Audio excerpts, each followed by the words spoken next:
Mr. President, thanks for joining us. Thank you. Why aren't you at the Fox News debate tonight in Milwaukee? Well, you know, a lot of people have been asking me that, and many people said you shouldn't do them, but you see the polls have come out, and I'm leading by 50 and 60 points. And, you know, some of them are at 1 and 0 and 2. And I'm saying, do I sit there for an hour or 2 hours, whatever it's going to be, and get harassed by people that shouldn't even be running for president? Should I be doing that? And a network that isn't particularly friendly to me, frankly. You know, they were backing Ron DeSanctimonious like crazy, and now they've given up on him. I mean, it's a lost cause. It reminded me very much of 2016. You know, in 2016, I went through the same stuff and had to fight them all the way, and then they became very friendly after I won, or just about when I was winning. But I just felt it would be more appropriate not to do the debate. I don't think it's right to do it. If you're leading by 50, 60, I have one poll, I'm leading by 70 points, and I'm saying, why am I doing it? And I'm going to have 8 people, 10 people, whoever made the debate, I don't know how many it is, but I'm going to have all these people screaming at me, shouting questions at me, all of which I love answering, I love doing, but it doesn't make sense to do them. So I've taken a pass, as you probably noticed. Well, I did. I'm grateful that you did. It's interesting, though, because you spent a lot of your career in television. Yeah. You had a top show in television on NBC. But you don't feel the need now running for president to do television, obviously. Do you think television is declining? Well, according to a poll that I guess we just saw, it just came out where it's down like 30, 35%, but I think they were referring to cable. I think cable's down because it's lost credibility. MSNBC, or as they say, MSDNC, is so bad. It's so wrong what they write and what they do and what they say. It's, you know, it's fake news, as I said. I think I came up with that term. I hope I did, because it's a good one.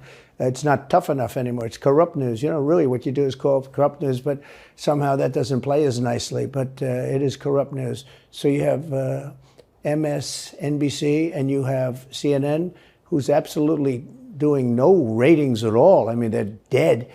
But they're doing none because they don't have credibility. They really don't have credibility. Fox is way down, as you know. And the good old days are long ago. I will say this, it could come back, but they just don't have a lot of credibility. Tucker, you know that perhaps better than anybody. I think it was a terrible move getting rid of you. You were #1 on television, and all of a sudden we're doing this interview, but we'll get bigger ratings using this crazy forum that you're using than probably the debate or competition. When you say there are people on stage who shouldn't be running for president, who do you mean? Well, I don't want to really use names, but it wouldn't matter too much. A guy like, I call him Ada Hutchinson. It's Asa, but I call him Ada. Why do you call him Ada? You know, I could tell you, but I don't want to get myself in a little trouble. But he's weak and pathetic, and he was, I never understood the guy, never knew him. He was the governor of Arkansas, not a very popular guy. I don't know how but that state is such a great state. The people are so incredible in that state, and they love me and I love them. How does this guy get elected governor of Arkansas? But he's nasty always, and has been. A guy like Chris Christie, the guy left with a 8%, think of it, 8% approval rating in New Jersey. Now he's running for president, and he runs solely on the basis, oh, let's get Trump. He's like a savage maniac. He's like a lunatic. And that's all he talks about. His poll numbers are very, very low. He's about 2%. What's he like? You know him well. No, I've been friendly with him over the years, but I couldn't give him a job because I just never trusted him very much. I was just never one of his people that really trusted him. I never gave him the job. And that's one of the reasons he feels so hurt and so betrayed. And I understand that. I really do. I understand it. But I never gave him. You know, he wanted to be different things. He was looking at different elements of the administration, and I decided I didn't want to do it. And now I'm glad I did, because you see, but you know, we had some great people. I had great people. We'll have even better people if we do this, because now I know Washington. Before I didn't know Washington. But guys like Bill Barr were terrible. I mean, they were, I would say, Bushies. I say that with respect to the Bush family, but they were Bushies, and it doesn't work out for us. It was clear, this is kind of far afield, but it was just interesting. I read Barr's account of his time. He wrote a book about it, right? His autobiography. And in it, he lies about Jeffrey Epstein's death. Clearly lies. Do you think Epstein killed himself sincerely? I don't know. I will say that, he was a fixture in Palm Beach. Yeah. I don't know what Barr said about it either. I have no idea what he said. What did he say? He killed himself, probably? He said he killed himself and that they were going to do this investigation. They never did the investigation. It's never been public. Well, and they hid it. And why are they doing that? And clearly Barr knew. But why would Bill Barr be covering up the death of Jeffrey Epstein? Bill Barr didn't do an investigation on the election fraud either, okay? He said he did, and he pretended he did, but he didn't. McSwain, the U.S. attorney in Pennsylvania, Philadelphia, said Barr just wouldn't let him do it. It was crazy.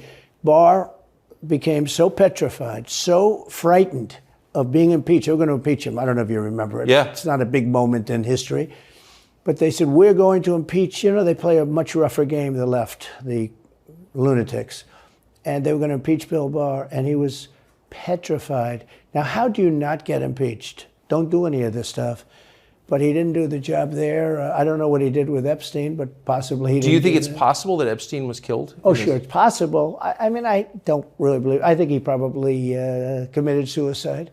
He had a life with, beautiful homes and beautiful everything, and he all of a sudden he's incarcerated and not doing very well. I would say that he did, but there are those people. There are many people. I think you're one of them, right? But a lot of people think that he was killed.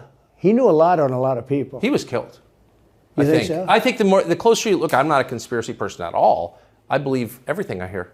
But yeah, the closer you look into it, I mean, the Attorney General of the United States, your Attorney General, clearly lied about the Epstein death. Yeah, and he was. Why? He was certainly. It wasn't well done. They had no cameras. They had no anything. Everybody was sleeping, and a case could be made. Look, I'm not going to get involved in it, but I can tell you, a case could be made either way. But it certainly wasn't the most well-run place. So the reason I'm asking you is I'm looking at the trajectory since 2015 when you got into politics, for real, and then won. It started with protests against you, massive protests, right. Organized protests by the left, and then it moved to impeachment twice, right? And now indictment. I mean, the next stage is violence. Are you worried that they're going to try and kill you? Why wouldn't they try and kill you, honestly? They're savage animals. They are people that are sick, really sick. You have great people in the Democrat Party. You have great people that are Democrats. Most of the people in our country are fantastic, and I'm representing everybody. I'm not just Republicans or conservatives. Right. I represent everybody. I'm the president of everybody. But I've seen what they do. I've seen the lengths that they go to. When they make up the Russia, when that's exposed and they go down, and Barr should have gone after them, and other people should have gone after. And they did very late, because the Durham report came out. It was fairly good. It could have been a lot tougher, I guess, but it was fairly good. But it explained how corrupt it was. I'll tell you who did a great job was the Inspector General Horowitz. He did a phenomenal report. You didn't have to go to Durham. He did it on Comey and on, I guess, McCabe and some others, and it was a vicious, it was basically a true report, how bad they are. But these people are sick people. These are people that I think they hate our country. You want to know the truth. When you see open borders, when you see these policies that they have, and so many other things, it's so sad to see. We have a country that's very fragile right now. I've never seen, I will say, look, I ran in 16, which was 15, but I ran in 16, election in 16, and there was tremendous spirit. In 20, there was even more spirit. We got millions and millions more votes. It wasn't even a contest. People said, well, what'd you think of 20? I said, we did much better. We did. You got to base it on the number of votes. We got many more votes in 20 than we did in 16. But the election was rigged. It was a rigged election. And with COVID, they used COVID to cheat in a lot of different things, and we have so much on it. It's like so easy. But we had judges that didn't want to look. We had people didn't want to get involved. They called you, he's a conspiracy theorist if you say anything about the election. But I have never seen spirit like there is right now. Even coming down here, just the people on the road that are just absolutely going crazy. And the reason is, I think they like me, and I know they love my policies. I hope they like me too. A lot of people say they don't like me, but they like my policies. I think they like me. But I have never seen spirit like it is right now. And the reason is because crooked Joe Biden is so bad. He's the worst president in the history of our country. I don't think he's going to make it to the gate, but you never know. But he's a corrupt person, so corrupt that I took the name off Hillary. I don't do two people at one time. I took the crooked Hillary and I retired the name. That was a good day for her. I bet she was very happy. And I used it for Joe because it's crooked Joe. But Joe is really... But you don't think he's going to make it to November of 24? Well, I think he's worse mentally than he is physically. And physically, he's not exactly a triathlete or any kind of an athlete. You look at him, he can't walk to the helicopter. He walks... He can't lift his feet out of the grass. It's only 2 inches at the White House, right? That's not a lot. But you watch him, and it looks like he's walking on toothpicks. So, and then you see him on the beach where he can't lift a chair. Those chairs are meant to be light, right? They're like 2 ounces. Yeah. You lift them up. He can't lift the chair. He can't walk to the chair. And I don't know what they're doing with the beach. This beach is seeming to play a big role, but they love pictures of him on the beach. I think he looks terrible on the beach. He looks terrible on the beach. Skinny legs. Well, he can't walk through the sand. Sand is not that easy to walk through, but when he walks through it, he can't walk through the sand. And there's somebody in there that thinks he looks fabulous at the beach. I think he looks horrible at the beach. Plus, the beach doesn't represent what a president's supposed to be doing. You're supposed to be working. You're supposed to be getting us out of that horrible, horrible war that we're very much involved in with Russia and Ukraine. You could do that. You could do that very easily. I believe you could do that I don't believe he could do it because he's just incompetent. But that's a war that should end immediately, not because of one side or the other, because hundreds of thousands of people are being killed. Can you imagine you're in an apartment house and rockets are going into that building and blowing it up and knocking it down? And why should anybody, human beings, these are human, whether they're Russian or Ukrainian or whatever they are, it's got to be stopped. And it can be stopped very easily. It would have never started. If I were president, it would have never started. So back to Biden, I'm interested. So you think he's failing? He obviously is failing. I think it's clear to everybody. But that would make Kamala Harris the candidate? Well, not really. I guess they'd have maybe a free-for-all. A lot of people say she has to remain for certain reasons the candidate. She has to. I don't think that's true, actually. I don't think that other people would stand for it. She has some bad moments. Her moments are almost as bad as his. I think his are worse, actually. Yeah. But she seems pretty senile, too. She speaks in rhyme. It's weird. It's weird. But she has bad moments. And in rhyme? What do you... Well, the way she talks, the bus will go here and then the bus will go there because that's what buses do. And it's weird. The whole thing is weird. This is not a president of the United States future. And I think they probably have some kind of a primary and other people will get involved. Newsom, right? Could be. I always got along well with him, believe it or not. But could be him, could be somebody else. He's got a big load on his shoulders because you look at California, what's happened. But I don't know if the American people really, the people that vote for him, I don't even know if they care. You look at so many of the things that are going on, and people don't seem to be, in the old days, if you had a bad record, it meant a lot. Today, if you have a bad record, it doesn't really mean anything. He looks good, he's a nice looking guy, speaks well. But Biden, every time you watch him talking, it's like he's walking on eggs. You're waiting for him to collapse. And he almost always does. And I got to know the leaders of all of the countries, essentially, but the big ones. And the bigger, the tougher the leader. It's like sort of, I guess maybe that's the way it's supposed to be. But I got to know President Xi of China and Putin and Kim Jong-un, North Korea. Did a great job with North Korea, kept us out of a nuclear war. We would have 40,000 dead soldiers right now. They'd drop a nuke right on top of the military base. But we have 40,000 soldiers over there. And I did great. I got along with them great. That's a positive. The press said, he said nice things about Kim Jong-un. I also said horrible things at the beginning. Horrible enough that he wanted to talk.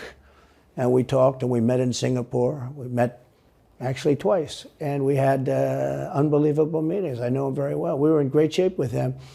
What do you think he and Xi and Putin think of Biden? I think they can't believe it. I think they probably say this is some kind of a system. They had great respect for our country. They respected me. They had great respect for our country when I was there. Every one of them. Look, if you go to North Korea, you take a look at what happened. You know, the Olympics was dead. South Korea spent billions on the Olympics. Nobody was going to go. They didn't want to get blown up. They called me and they said, we are going to let the Olympics proceed. This is North Korea. I said, you should go into the Olympics. Put your athletes in. It wasn't like, you know, they were big on athletes because, you know.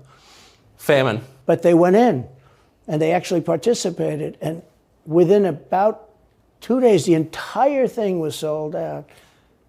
And if it wasn't me, that would have never happened. But I got along very well with him, and that's a positive thing. He does have massive nuclear power, by the way.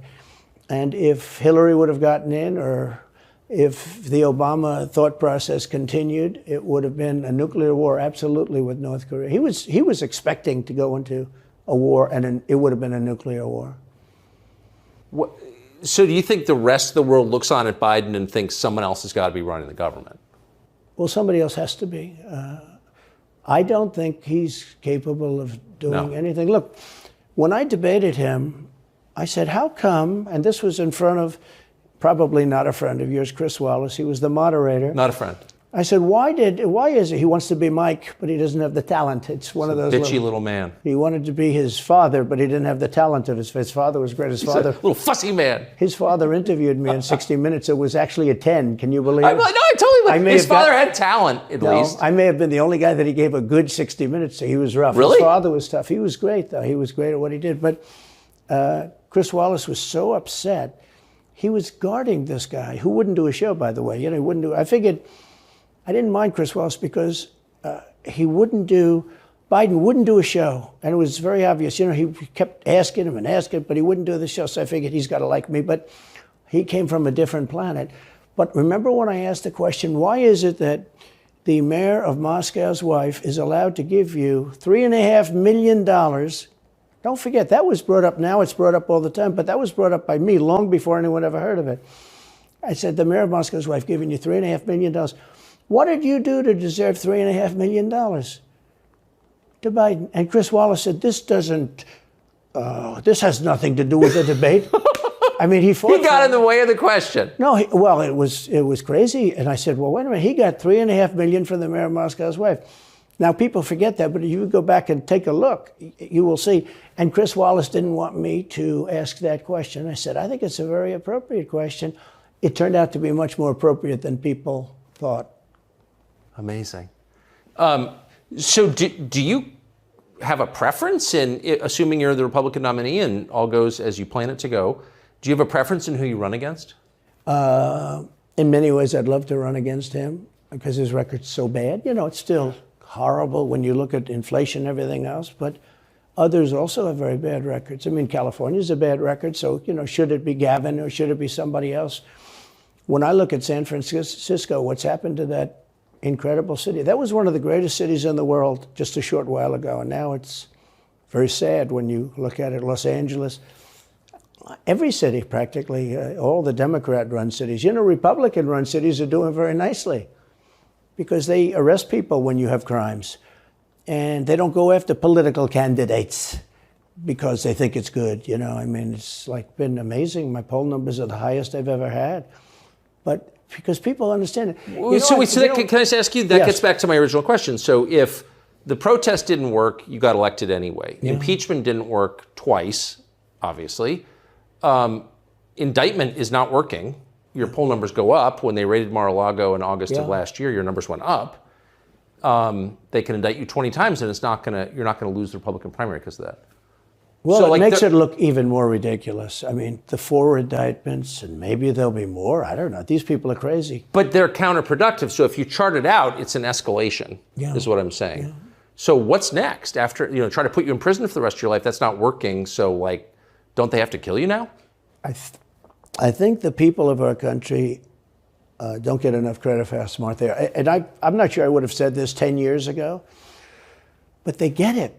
You know, they really get it. When somebody gets indicted, your poll numbers go down. When somebody gets indicted, you announce, ladies and gentlemen, I'll be leaving to spend time with my family and to fight for the rest of my life on this stuff.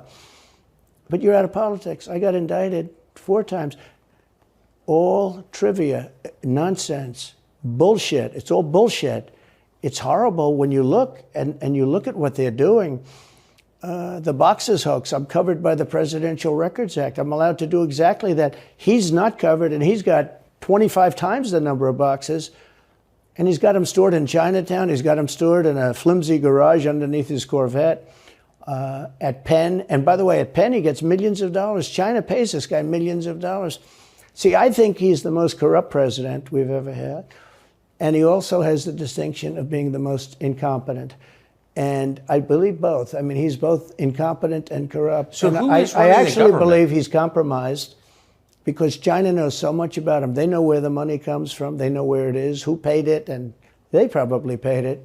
Well, they do pay Penn, and he gets $1 million. I think he takes $999,000 because keeps it a little bit under $1 million, like by $1. But he, in many ways, is a Manchurian candidate.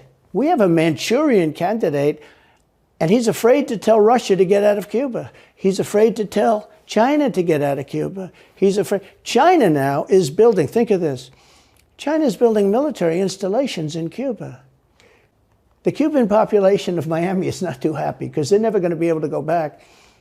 And you don't even hear about it. And the worst culprit is the press, the media, because normally, when I first heard that China is building installations in Cuba, and installations means military installations, okay, they said just some communication. They did that on the islands with Japan. They took the island, they started this massive construction, and they told everybody, including the Japanese have to be very careful. They told everybody, but this is a housing development. They're going to build a housing development.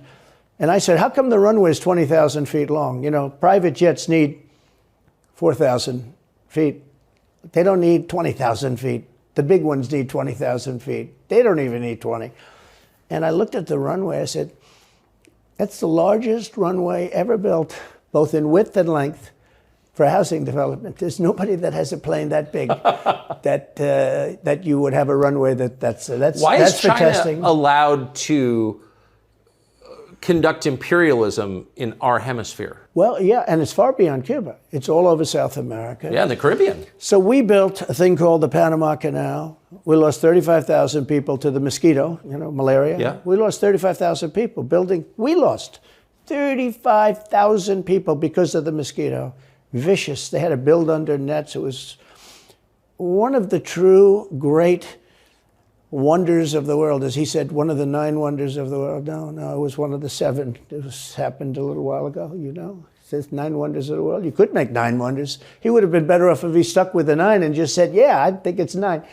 But this is one of the true 7 wonders of the world. And you take a look at the Panama Canal. It was such an incredible engineering marvel. We sold it under Jimmy Carter. We sold it to Panama for $1. The following day, they quadrupled the amount of money that ships had to pay to get across. They didn't lose one ship. And now they've made it much bigger, and now they've widened it. They've doubled it, right? They've more than doubled it. And it's one of the most profitable things. Any time it's just incredible, right? We gave it away for $1.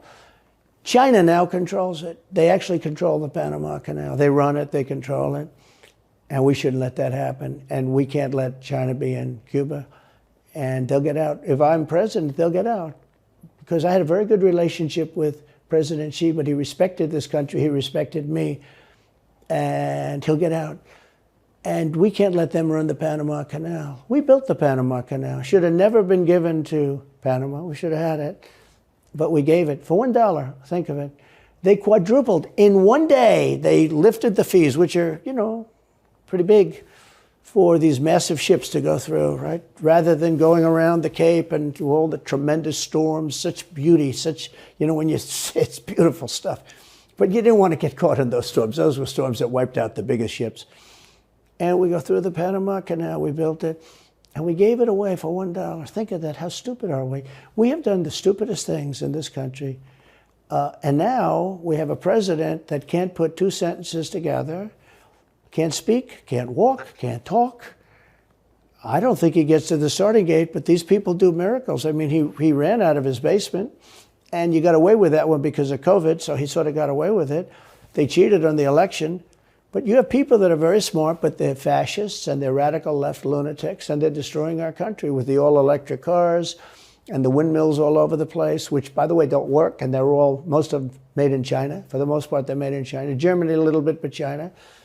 But you look at what's happening to our country, even no voter ID. I mean, why don't they want voter ID? There's only one reason they don't want voter ID, because they want to cheat. I mean, who doesn't want, the Democrat convention, the last one, they had voter ID that was this big. It looked like a prison card, this big on their chest. You walked in, they had your picture, your this, your fingerprint, they had everything. The most incredible voter ID I've ever seen.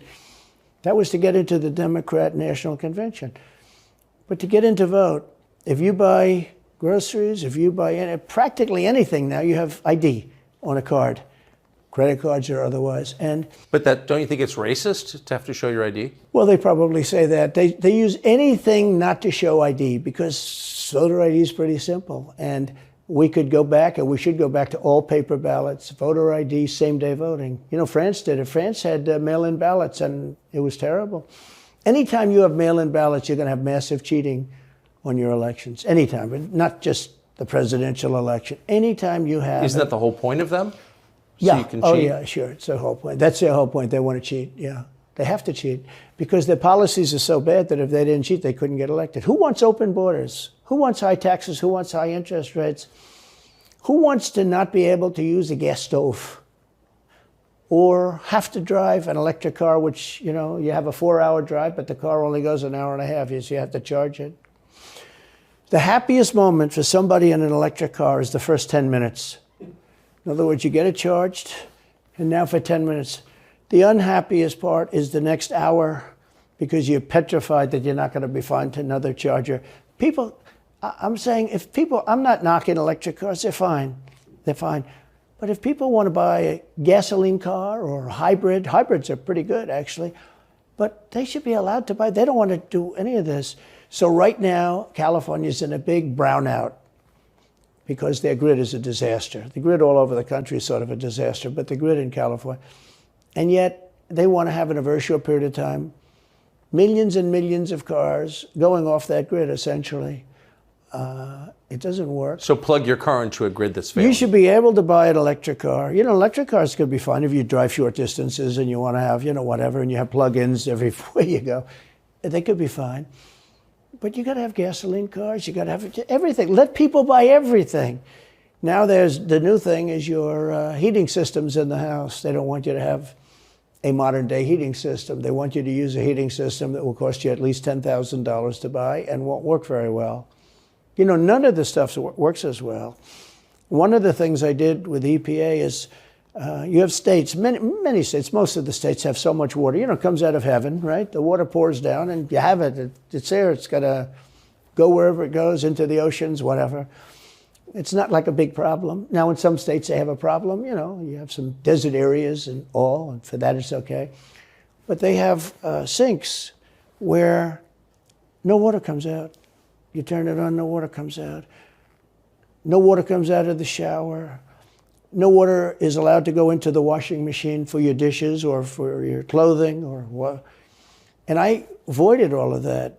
Wait, they have sinks where no water comes out? Sure, you have restrictors. When I say no water, very little water. You want to wash your hands, right? Yeah. And you've seen this, and you turn on the sink and it's very little. Or you want to wash your beautiful hair, right? And you're standing under a shower. Then the suds never go. The water comes out very slowly. I'm sure you've seen this. It usually takes place in new hotels and new homes. Yeah, you take a drill and take the They have limiter out. Well, you can, but now they make it so you can't do that so easily. They have a restrictor. It's called a restrictor, and it restricts the water from coming out. So I ended all of that, and you have to see these. They let the water come out.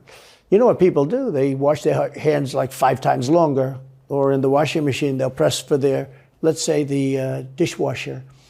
They'll press it, then they'll press it about 7 or 8 times. Yeah. They'll end up using more water, and it still won't be very good. I met with the head of Whirlpool. They were practically going out of business during my administration, and they said to me, from Ohio, incredible, great state, I love Ohio, and they were really doing badly because people were dumping washing machines all over, mostly from South Korea, but also from China. And he was explaining it's just a terrible situation. I said, let me ask you, how's the quality? He says, we're better, but they are good enough quality. But, of course he's going to say that. But, they are better. He said, but they don't allow us. They're dumping these machines. They're cutting us in half. They're killing us. And on top of it, the government won't let us use water in our machines. I mean, he shows me like a quarter of a bottle of water. That's supposed to be washing clothing. And I freed it all up, and I put tariffs on these countries that were selling and the machines coming into the country. And that company went from all the washing machine companies, they make washing machines, they make dryers, they make all of the different machines that do this kind of work, including dishwashers. And they went from a disaster area to being just thriving. But can I ask They love me in that part of Ohio. Well, I bet they do, but why should EPA, no one at EPA was elected by anybody, why do they have the power to decide how much water your washing machine uses? Shouldn't Congress in a democracy get to vote on that? Yeah, you could say that. They do things that are not very... So how do you, that's my question, how do you, if you get elected again, go back to Washington, how do you keep the agencies under control? How do you keep FBI and CIA specifically under control? The way you do it, like I fired Comey, that was a big deal. You know, a lot of people said, and I fired him very early. Somebody said, oh, I wish you would have fired him. There was a real question about firing him. Anyway, you understand, because, you know, when they have a 10-year term, there is a question. I fired Comey. That was a great thing. If I didn't fire Comey, maybe I wouldn't be talking to you, or I'd be talking to you about real estate or something else other than politics, right? That was a coup, in my opinion. That was a very sick deal. That was the insurance policy. You remember the insurance policy? Oh, she's going to win, darling. She's going to win. But just in case she doesn't, we have an insurance policy. And insurance policy was what they were doing. And we caught them with that. That was a very important tweet or whatever it was, text. It was a big deal. That was a big deal. The insurance policy. She's going to win 100 million to 1. That's not good odds. At least they gave me 1, right? 100 million to 1. But just in case she doesn't win, we have an insurance policy. And everybody said, that's strange. That's strange. But we caught all that because I fired Comey. Because when I fired Comey, it was like throwing a rock into a hornet's nest, into a nest of bees, and the place went crazy. So when you were president, are you confident that you knew everything, say, CIA was doing around the world? No, I'm not. It's a very interesting group of people. I had very good relationships, I thought, but I was a little surprised when I got out that, you know, things go on. Look, it's... What were you surprised by? I was surprised. I think it's some of the people. I was surprised that there was... I had a group of people. Look, we killed many, using the CIA, I have to say this, very bad actors. We were very good at it. You look at Soleimani, you look at al-Baghdadi, bigger than Osama bin Laden. I mean, Osama bin Laden, but al-Baghdadi did ISIS, and he was rebuilding ISIS very strongly. And that was the CIA that did that? That was really us that did that. Yeah. That was really us that did that.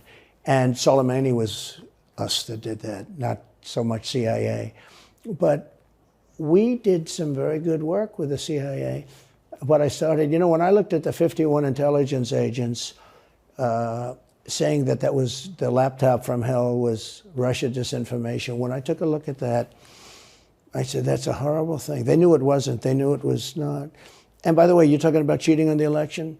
McLaughlin and Fabrizio, great pollsters, they said a thing like that plus other things meant anywhere from 10 to 17% of the vote would change. Whatever happened to Mike Pence? You've always been nice to Pence. I've never heard you criticize Pence. You've defended him in public many, many times. He's out there attacking you. What is that? So Mike wants to run for president.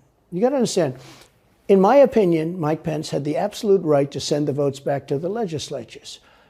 The Democrats and everybody said, you don't have the right. In other words, what I said, is he a human conveyor belt? You mean if he finds fraud in Pennsylvania, in Georgia, in any of these states, Arizona, he has to send them to Mitch McConnell, right?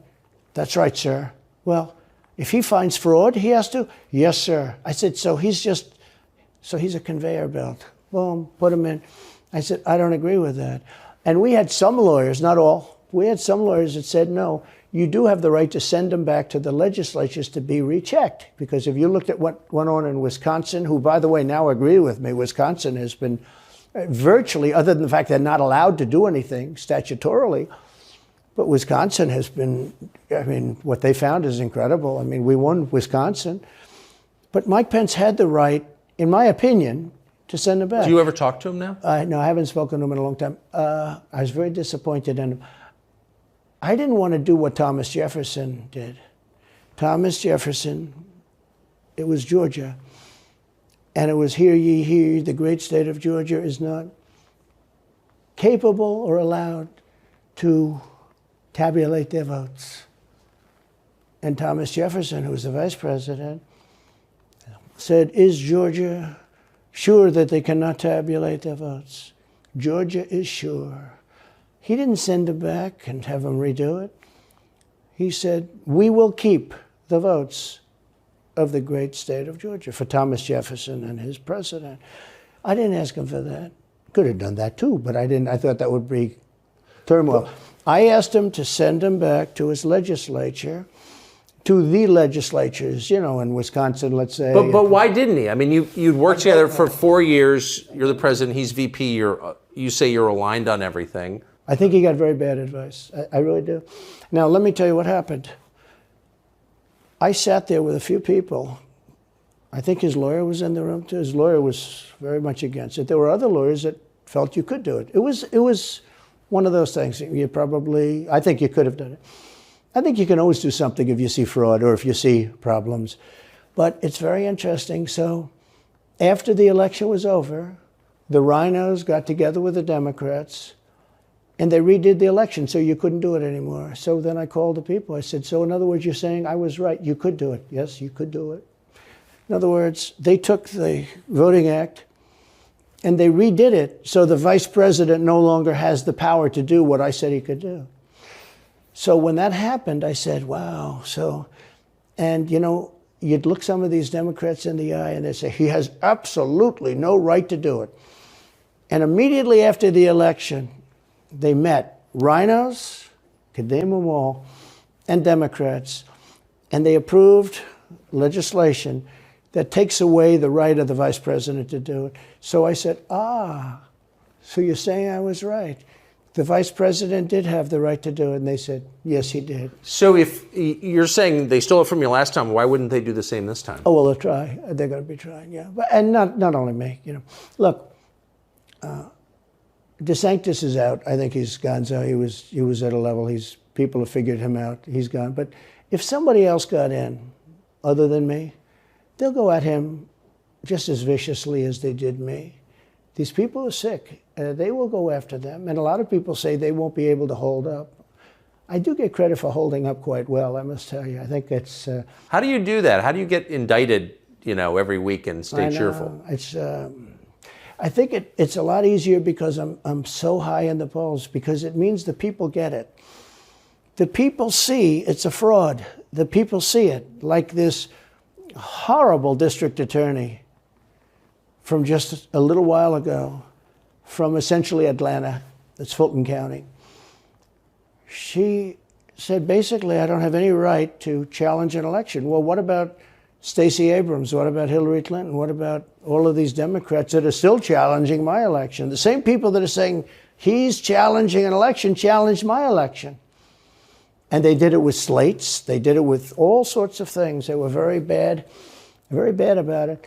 But basically, they're suing me, and they're saying, you don't have any right to challenge it. If you challenge an election, we're going to indict you and put you in jail.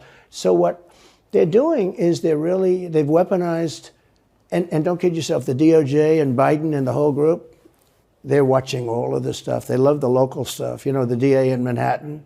Not only that, they put one of the DOJ top people into the Manhattan DA's office to run things. They don't even have a case against me. It's not even a case. Everyone says, even the Democrats say, you can't bring these cases. You have no case.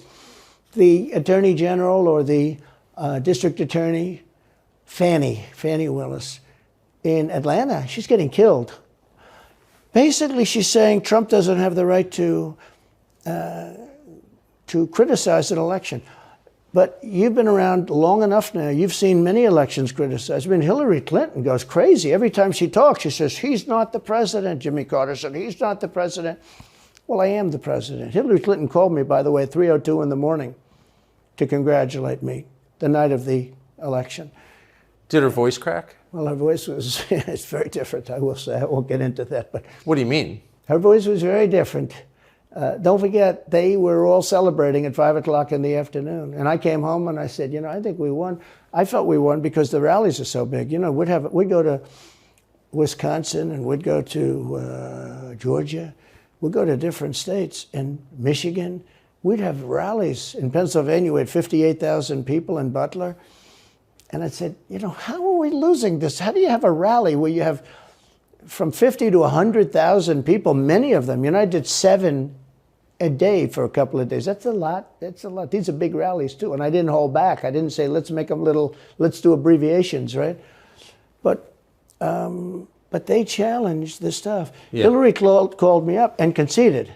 Now, the word is that Obama said you have to do that. But she called up and totally conceded. But now, every time you see her on television, she's saying, she's challenging the election. Do you think... So that would mean that she should be indicted, but that would mean also that Stacey Abrams in Georgia should be indicted, because she still thinks she won the election for governor. She still thinks that. She's never recanted. And do you think Stacey Abrams will be indicted for that? No, of course not. She won't be. The Democrats don't get indicted for things like that. They don't get impeached. No, it's a different thing. With that being said, yes, I had great support when they did impeachment hoax #1 and impeachment hoax #2. Jim Jordan, the House was fantastic. And actually the Senate was very good for me, other than, Mitch McConnell. I think it's too bad I endorsed him. He was begging, he was going to lose that race, and I endorsed him, and he ended up winning the race because of my endorsement. He was down, he was going to lose to Amy McGrath. She was $90 million in cash, all set to go. She was leading by 3. He was going down. I did him a favor, and then 3-4 months later, he really wanted to impeach me. He's a bad guy. But if you look at what's going on politically, it's so interesting. The level of loyalty is different in politics than it is in normal life, I will say. With that being said, I've had great loyalty also. But the House was fantastic. The Senate was very good. They overrode Mitch McConnell. Mitch McConnell, in my opinion, was trying to get senators to impeach me, especially for the second one. And on the first one, he acted very, very slow. He should have gone much faster. But Mitch McConnell wanted to, and the senators went up to him, guys that are subservient to him because he gives money. He gives them money. He gives them a lot of money. He raises some money and he gives it to them, and therefore they do what he said. That's the only form of leadership he's got. So last question. If you're elected president again, what's your number one priority? When you ran last time, you said, I will build a wall. This time, your bottom line top promise to the country. So you can do numerous things at the same time. Of course. But let's say number one is a border, and taking hundreds of thousands of criminals that have been allowed into our country and getting them out and bringing them back to their country, Guatemala. By the way, not only the 4 countries that we think of as neighbors, all over the world. Last month, we had 149 countries represented. Think of it. We had 149 countries represented, Tucker, from places that many people never even heard of, coming into our country. And they're coming in from mental institutions, and they're coming in from prisons. They're emptying out their prisons all over South America. They're emptying out their mental institutions. Terrorists are pouring into our country. We have no idea. I had the strongest border in the history of our country, and I built almost 500 miles of wall. They like to say, oh, was it less? No. I built 500 miles. In fact, if you check with the authorities on the border, we built almost 500 miles of wall, and I had another 200 that I was going to build. It's like water. It seeks. And we're going to build another 200. We built it. It was all set to go. All they had to do was install it. It would have taken 3 weeks. And that's when I found out. I said, I think these people actually want open borders. The first thing I would do would be I would seal up the border good and tight, except for people that want to come in legally. Do you think we're moving towards civil war? There's tremendous passion and there's tremendous love. January 6th was a very interesting day because they don't report it properly. I believe it was the largest crowd I've ever spoken before. And some of the crowds I've spoken before. And like July 4th on the mall, I think they had 1 million people there. But I think that the biggest crowd I've ever spoken before was on January 6th, and people that were in that crowd, a very, very small group of people, and we said patriotically and peacefully and patriotically, right? Nobody ever says that.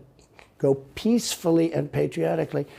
But people that were in that crowd that day, very small group of people went down there, and then there are a lot of scenarios that we can talk about.